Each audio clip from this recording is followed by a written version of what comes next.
Bonjour à tous, ici Manga Anime Fan. On se retrouve aujourd'hui pour une review de manga. Donc aujourd'hui, on commence l'année d'une certaine façon parce que je m'étais prévu une semaine de nouveautés.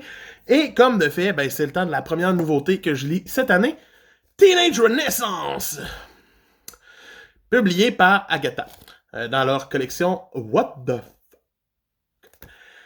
Teenage Renaissance, ça a été prépublié dans le Shonen Jump, donc dans le Shonen Jump. Et c'est sorti en 2018. Ça se conclut en 4 tomes. Et ça parle de quoi comme manga? Tout d'abord, c'est un gag manga. Pour en faire clair et net, si c'était pas précis juste avec l'image. Qui, dans le fond, nous parle des aventures de David, qui est en amour avec la Vénus. Et comme vous le voyez, c'est genre le collège Le Louvre. Donc, c'est tous des gens qui sont basés sur des œuvres d'art, qui sont dans cette école-là.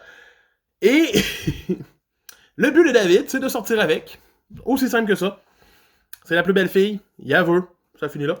Et c'est des mésaventures qui vont y arriver dans le premier tome, dans le fond, où il va apprendre un petit peu.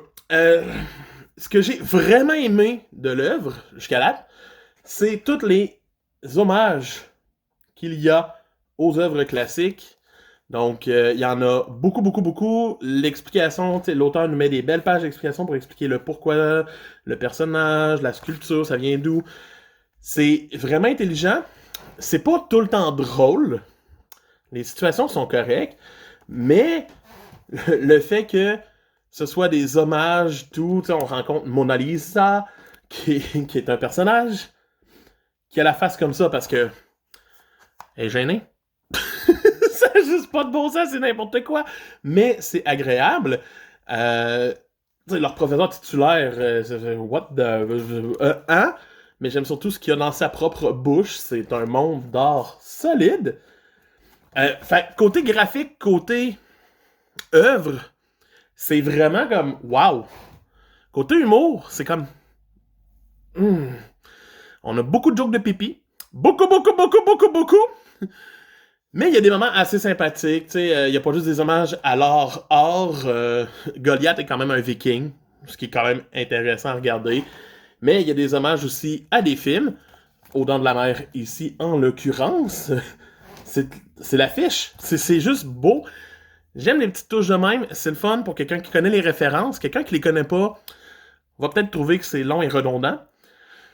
J'espère juste que ça ne l'est pas trop en 4 tomes. Mais pour l'instant, j'ai hâte de voir le tome 2.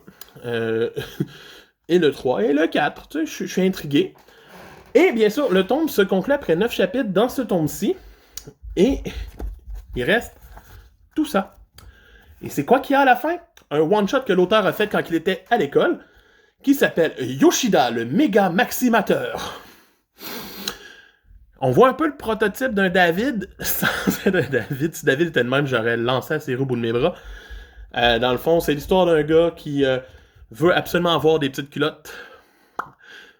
Va se faire foncer dessus par un camion.